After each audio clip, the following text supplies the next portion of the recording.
Released in 1939 and directed by Roland V. Lee, Son of Frankenstein is the third film in Universal's classic Frankenstein series. It also happens to be the final film to star Boris Karloff as Frankenstein's infamous monster in this series, as well as Basil Rathbone and Bela Lugosi. Considering the popularity, success, and, well, overall quality of the first two Frankenstein films, it's no wonder why the studio wanted to go back into that well and make a third one. That being said, as much as I know that this film is rather beloved to certain folks out there, to where folks like James Rolfe have even went on to call it the best film in the Frankenstein series, Son of Frankenstein, while a decent film overall, ain't exactly a top-tier entry in the Universal Monsters catalog. And so, with this essay video, I intend to discuss why that's the case. But first things first, a brief summary is in order for the uninitiated. Son of Frankenstein is set several years after the events of Bride of Frankenstein and revolves around Baron Wolf von Frankenstein, played by Basil Rathbone, who, along with his family, moves into his late father's old hometown, though not with a warm welcome from its denizens, including Inspector Krogh, played by Lionel Atwill, due to his family's infamy as a result of his father's work.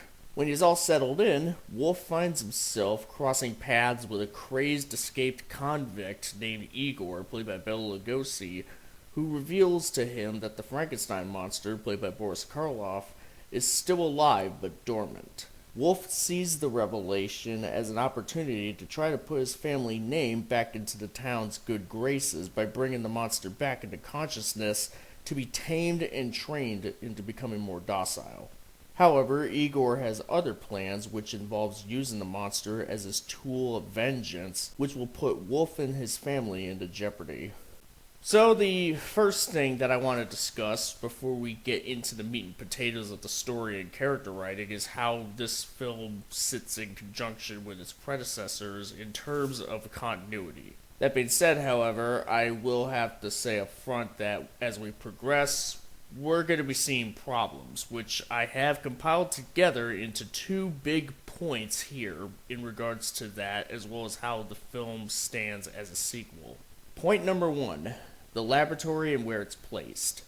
Now bear with me folks, I understand that where the doctor sets up shop may seem like a nitpick on the surface, but let me set the stage so as it'll make all the more sense in the end. In the first two films, Henry Frankenstein's lab was set up in an abandoned watchtower outside of town with the intention of being a secret location for Frankenstein and his assistant Fritz to conduct their experiments in private, after they commit some illegal activity in order to acquire the necessary components for the Doctor's creation. Only a small circle of individuals who are close to Henry, those being his fiancée Elizabeth, Victor Moritz, his father, and his former mentor Dr. Waldman, are made aware of this location, and that's only the case once the experiments are near completion. And even then, Henry Frankenstein didn't even want them to know where his lab was in the first place, but I digress. A similar principle regarding privacy is applied once we get into Bride of Frankenstein, where Henry is forced to work with Dr. Septimus Pretorius in creating the monster's mate at that very same watchtower. So now, let's take a look at how Son of Frankenstein maintains continuity in this case. In this film, we see the remains of the late Henry Frankenstein's lab, which includes a pool of boiling hot sulfur and secret passageways standing right outside of the Frankenstein estate. Alright, stop. Let's talk about what's wrong here. First and foremost, why would Frankenstein set up his lab at his own home when the first film established that he was very much adamant about being as distant from his loved ones as possible in order to conduct his experiments in secret, so as to avoid a potential arrest for grave robbery? If his lab was set up in a structure practically next door to his family's estate, then what would have stopped anyone like Elizabeth, his father, Victor Moritz, Dr. Waldman, or even a curious neighbor or officer from knocking on the door to ask him about what in the world he's doing in there? Especially considering all the extensive tests with lab equipment that he has going on, as well as the potential stench of corpses which he's acquired over time.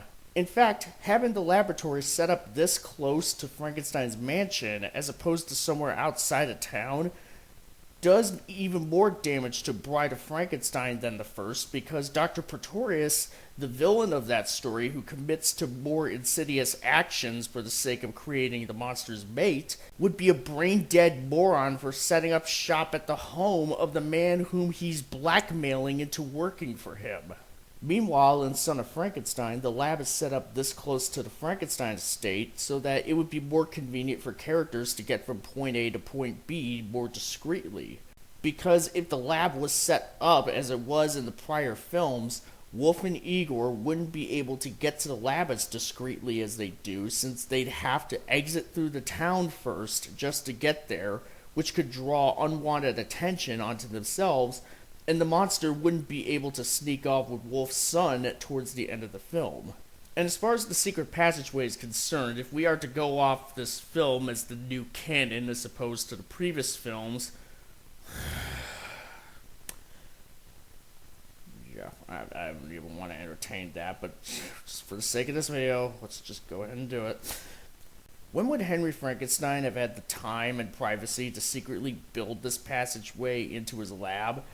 Unless we're to assume that it's been there the whole time, like long before he was even born and it was all part of the estate, or if we are to assume that Igor was the one who set it all up in the first place, which would beg the question of when and how he was able to do that without being investigated or questioned by a potentially curious villager or lawman. Not to mention, how would he be even physically capable of setting up the passageway himself, assuming that the monster was unconscious by the time the passageway was set up? Also, in Bride of Frankenstein, the laboratory was destroyed in a violent explosion thanks to the monster pulling a self-destruct lever. That would draw so much unwavering attention from the townspeople and authority figures towards Frankenstein's estate if such a thing took place there, that it would end up on the front page.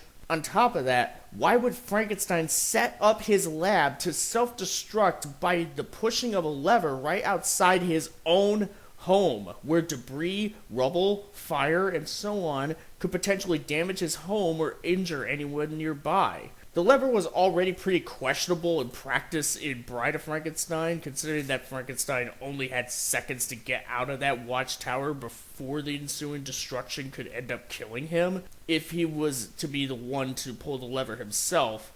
But thanks to Son of Frankenstein's retcon, the issue has only gotten significantly worse. So with all that taken into account, you cannot tell me that the retcon of where Frankenstein's lab is set up is just a nitpick, because it does retroactive damage to the prior entries once we consider what this film wants us to believe is the case.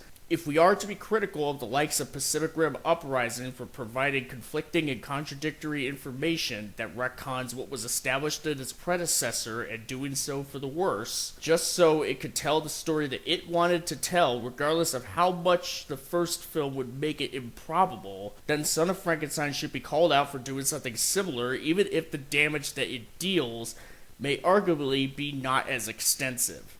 Now, with that said, I understand that both Frankenstein 1931 and The Bride of Frankenstein weren't readily available for the writers to look back on in order to maintain continuity, since people didn't have things like VHS or DVD back in the 1930s, and people who happened to own film reels and projectors were by no means common at the time. But the writer's room could have had access to copies of those film scripts to look over. Son of Frankenstein, as a sequel, had the necessary obligation to adhere to what its predecessors established. And in regards to where it places the old Frankenstein lab in contrast to where it was placed in the prior films, we're not exactly off to a very good start now, are we? So that's point one out of the way. Now on to point number two. What happened to Frankenstein's monster? Not so much what happened to his development as a character, though we will get into that later in this video, but rather how he went from where we last saw him in Bride of Frankenstein to where we first meet him here. The fact that he survived the exploding and collapsing watchtower laboratory at the end of Bride, especially from the top floor downward, is already a bit insane when not even the bride, a reanimated being herself, was able to. But let's just say he miraculously survived that, just like how he did the burning windmill in the first film, and just go off of that for a bit. Even so, the film treats certain events that happened off screen to get him to be the character that he is now, as if there was another film that happened between this film and its predecessor. Except that film doesn't exist. Kind of like how there was a big gap of story between the original Star Wars trilogy and the sequel trilogy that we never got to see, that could better explain how we went from our heroes being on top of the world to being the underdogs again, just like they were in A New Hope. Minus the logical and congruent context that the OT had for our heroes to be the underdogs in that particular trilogy, of course. We also could have used another film to properly detail how the town became aware of Henry Frankenstein being the man who created the monster, thus turning against the Frankenstein family and deeming it as a curse going forward. While we could infer that they may have eventually found out about Frankenstein's role in the creation of his monster due to, let's perhaps say, witness testimonies of Henry's dealings with Pretorius and how an investigation would have occurred at the ruins of his laboratory, that could have provided evidence pointing towards such dealings being the case, something like this actually being in this film would have gone a long way in maintaining continuity between Bride of Frankenstein and Son of Frankenstein. So, long story short, these 2 points which I've just brought up here raise a lot of questions and shed light on a sizable amount of issues in terms of how this film lines up with its predecessors in terms of continuity. And these problems stem from how the writers wanted to tell this particular story, which would function perfectly fine in isolation and as a standalone feature, but as a sequel, which it is obviously intended to be, there is a substantial amount of retconning that had to be at play in order for this story to go the way it does here. And that retconning is unfortunately at the retroactive detriment to the first 2 films, which this story is supposed to be building off from. Hi, Sea Monster here with an addendum. So, in the scene where Wolf Frankenstein is examining the unconscious body of his father's creation, he notices 2 bullets in the monster's heart, which indicates to him that the monster is superhuman. Which would make sense, considering that the monster is pretty immortal and pretty powerful to the point where he could even survive an exploding laboratory. Except there was never a point where the monster had 2 bullets in his heart. The only instance where the monster gets a bullet in him is in Bride of Frankenstein, when a couple hunters stumble across him and one of them shoots at him in the arm. And the monster is visibly in pain as a result of it. However, when he's shot at later on in the film, in Bride of Frankenstein I might add, the bullets miss him. And it's very apparent in that case because there's an instance where the monster is breaking out of his jail cell and a guard shoots at him twice, but neither of them seem to have hit him because the monster doesn't even react as if it went into him. If this scene in Son of Frankenstein was meant to reference that scene, then, well, yeah, that sorry, but Son of Frankenstein, you are wrong. But let's just say, even if they did get into his heart, why would he be so spry enough to be able to bust out of the jail cell the way he does? That would just only indicate that he was only shot in the arm and those bullets missed him. So neither of them even made it into his heart whatsoever. So, anyways, figured I want to bring that up, considering that we just have yet another lapse in continuity between this film and its predecessors. So, yeah, end of addendum. So, now that we gone over that, why don't we talk about something a little more positive, at least for a little bit. The cast does a pretty solid job all the way around, from Basil Rathbone, who does very well portraying Wolf's intensity from all the tension being put on his shoulders of his secrets that are in danger of being uncovered, and even demonstrates some cadences in his voice, when he exclaims about the monster being alive, similar to when Colin Clive's Henry Frankenstein says the same thing, to Bela Lugosi doing an excellent job in conveying the creepy, enigmatic Igor, who subtly winks at his insidious intentions without spelling it all out. Though in his case, the character does pour the cryptic tone a bit too thick for certain characters to not be able to pick up on it and try to probe him whatsoever. The rest of the cast, from Lionel Atwill as Inspector Krogh, more on him in a bit, to Josephine Hutchinson as Wolf's wife and Baroness Elsa Frankenstein, to Boris Karloff as the monster, all do good in the roles overall. Now, moving on to the characters, Son of Frankenstein does have some solid work going for it in that front, at least when it comes to the newly introduced characters. However, the film also drops the ball when it comes to certain recurring characters, well, the one recurring character more specifically. But I don't want to jump too far ahead here, so let's start with our protagonist. Wolf Frankenstein finds himself haunted by the shadow of his family's reputation when he, along with his wife and son, move into his late father's old estate. Even when he tries to greet the town and ask for friendship, his family is still treated as pariahs despite not having done anything wrong to the town themselves at this point. This rejection prompts Wolf to turn to working with Igor in reviving the monster in order to study and potentially treat and tame him. As a scientist, his ambition pushes him further away from his loved ones and further into a sort of madness, which little does he know that Igor is able to exploit in order to continue his dirty work. This storyline deals with how the mistakes/sins of the past committed by one's predecessors could come back to potentially affect the future of later generations, and Wolf's actions throughout are an attempt by himself to redeem his family's name for what his father had unwittingly created for him. At some point in the middle of the film, he's left with a choice to either destroy or revive the monster in order to earn the town's trust and favor, only to choose the latter when the former would go on to prove to have more than sufficed by the end of the story. The scene where he first meets an awakened monster stands as pretty impactful, considering that Wolf is essentially meeting a long-lost brother, his father's mistakes personified in a humanoid form. Flash forward to the end, we see Wolf going on to defeating the monster, and he is able to redeem his family's name, as well as himself for letting his ambition get the better of him initially. It's a shame that future sequels would go on to undo this payoff, and it certainly would have been nice if this was done without undoing certain storylines/payoffs in the first two films, but there's something, at least solid, to mine from in regards to Wolf Frankenstein.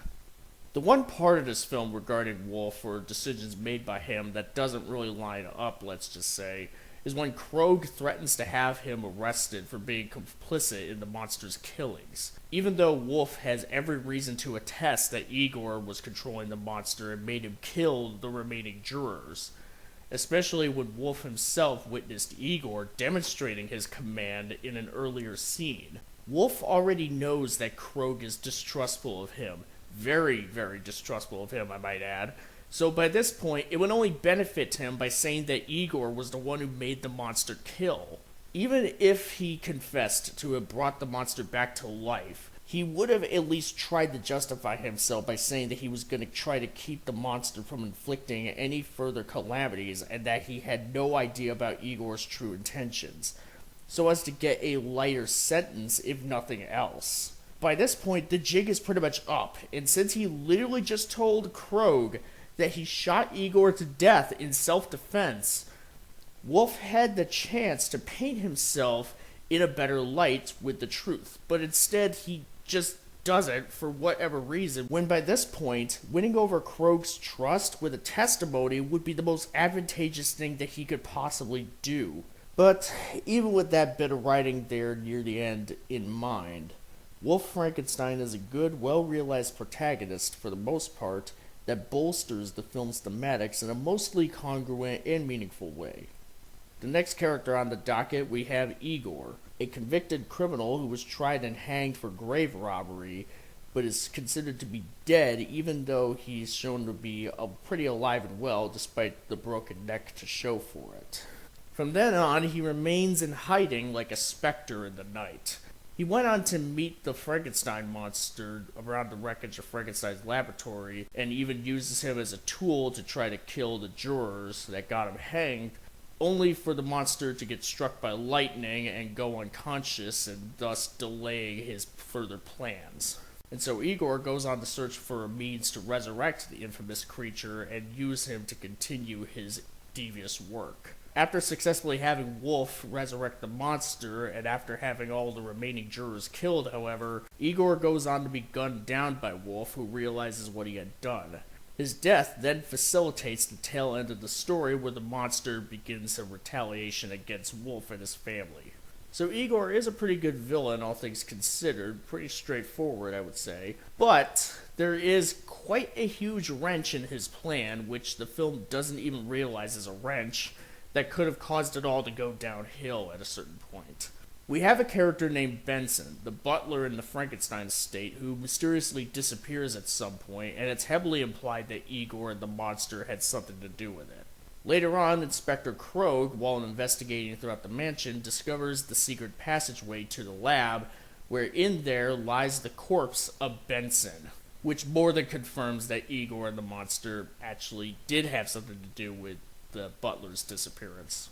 Considering that it had been at the very least a day after he disappeared, Benson's body should have started decomposing by then, especially considering that the body wasn't even stored properly to prevent said decomposition, and the smell of said decomposition should have seeped through that secret door, which means that someone, whether it's the housemaid or Krogh or even Wolf's wife or son, would have been trying to figure out and would have potentially discovered the body there.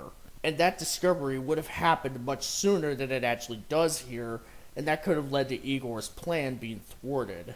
If Igor wanted to cover his tracks, which is why he had Benson killed in the first place, he could have just had the monster throw the body into this hot sulfur pit right afterwards, and that would have potentially saved him all sorts of trouble there. But alas, even with some questionable execution in terms of how he conducts his actions, Igor stands as a pretty compelling antagonist with a lot of presence, and it's safe to say that Lugosi's performance as this character allows him to reach the finish line in terms of being a decent villain. Hi, Sea Monster again with another addendum for you all. So Igor goes on to explain to Wolf that he worked with his father, Henry Frankenstein. This is definitely not the case because it was Fritz, the hunchback played by Dwight Frye, who was working with Frankenstein in the first movie. And there wasn't any other character in Bride of Frankenstein who was named Igor or even resembled Igor working with Henry Frankenstein and Pretorius in Making the Bride. So Igor could potentially be lying, or who even knows, considering how many lapses in continuity there are between Son of Frankenstein and its predecessors, it's pretty likely that they may have even just made another mistake. But let's just say, benefit of the doubt, Igor is lying considering how cryptic and how pretty deceptive of a character he is in the first place, so yeah, at this point, it could just go either way, but let's just say he's probably lying. Best faith interpretation. Anyways, end of Addendum 2. Anyways, moving right along, we got our third exhibit.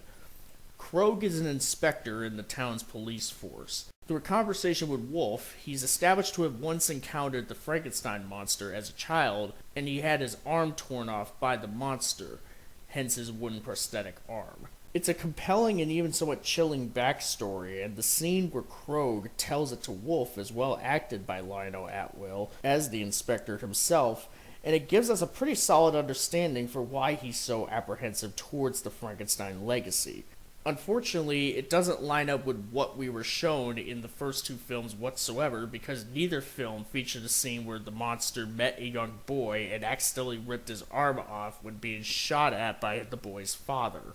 Now, yes, the monster was shown to have killed or hurt innocent people, and this even includes children, such as Maria from the first film, when he accidentally drowned her, thinking that she would float like her daisies. And while there was also a dead child briefly shown in Bride of Frankenstein, which was considered to be another one of the monster's casualties, the death happened off screen, so there's some wiggle room for interpretation in this case. So the monster's part in Krog's backstory is congruent with what we've seen in the prior films in terms of what's on the page for the characters, but it doesn't line up with what we were shown in the films themselves. Apart from this detail, however, Inspector Krog serves as a good foil for Wolf to try to overcome in a battle of wits that is trying to figure out the goings-on that the son of Frankenstein is up to, and his various interactions with Wolf escalate in tension between them more and more until it all culminates in the film's climax, where Wolf and Krog confront the monster, resulting in the two men amicably bidding each other farewell. And so, we have one final major character, whom we shall discuss here in Son of Frankenstein, that is worth noting at least, and that character is none other than the classic himself, Frankenstein's monster.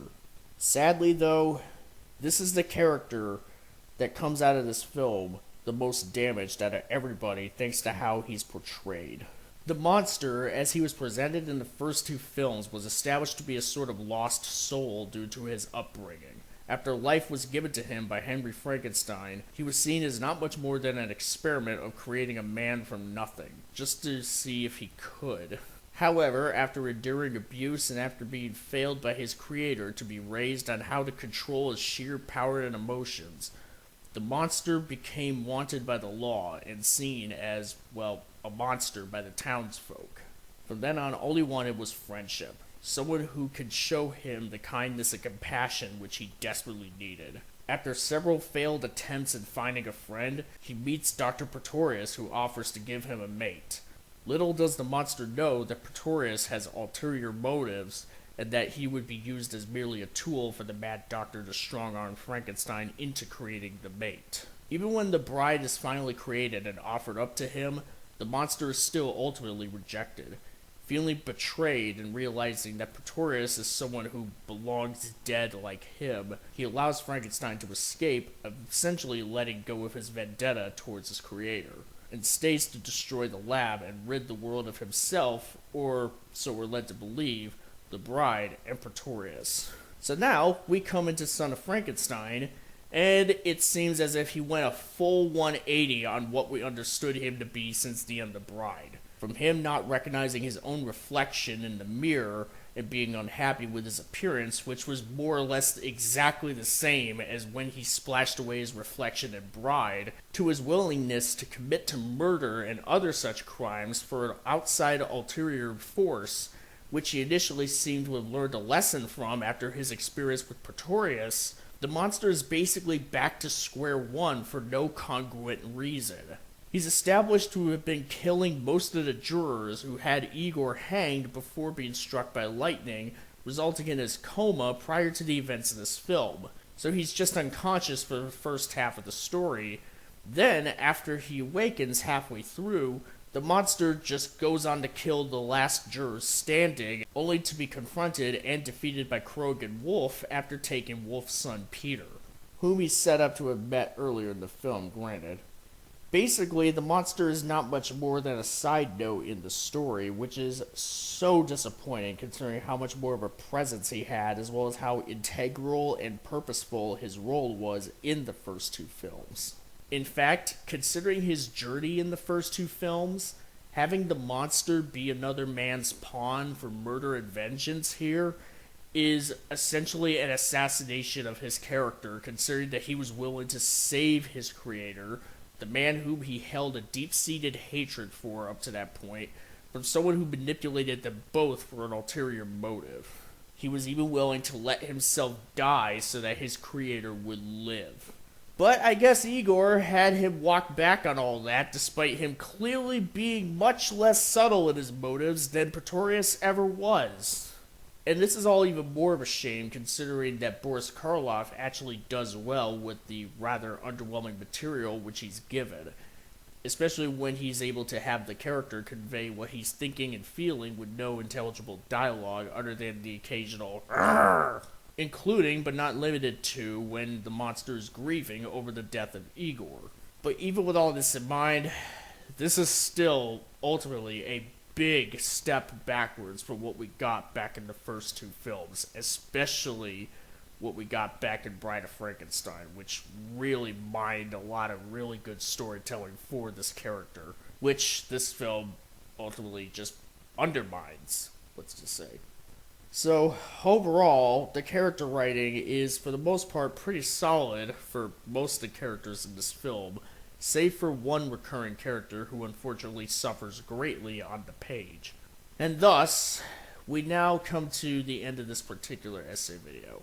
So in conclusion, ladies and gentlemen, Son of Frankenstein is pretty flawed, though it's certainly not without its merits. The acting is very good all the way around. The characters of Wolf Frankenstein, Krog, and Igor are all pretty well realized and well written, and they all have a great dynamic amongst each other, which makes for the proceedings to be all the more engaging. And there is a decently handled thematic core in this film's storyline. However, the poor handling of continuity for the sake of this particular story to even be made possible, and the sheer mishandling of Frankenstein's monster as a character really brings Son of Frankenstein down in terms of overall quality. It's not what I would outright call an objectively bad film, but there are certain practices in its writing that I would say keep the film from holding up all that great under scrutiny. I certainly don't consider this to be the best Frankenstein sequel. That obviously would have to go to Bride of Frankenstein. Though, I guess compared to most of its successors down the line, Son of Frankenstein may very well be one of the better sequels, so taking all that into consideration, maybe this film isn't all that bad either, despite its flaws. So in short, take it or leave it, I suppose. And so that just about does it for my essay video on Son of Frankenstein. I'd like to thank you all very much for watching, and I hope you all found this video to be worth the watch and time. If you found it to be good and satisfying, like a nice old cup of wine, then I recommend checking out the rest of my content here, as well as staying tuned for what I have in store down the line. Once again, thanks for watching, and I will see you all later.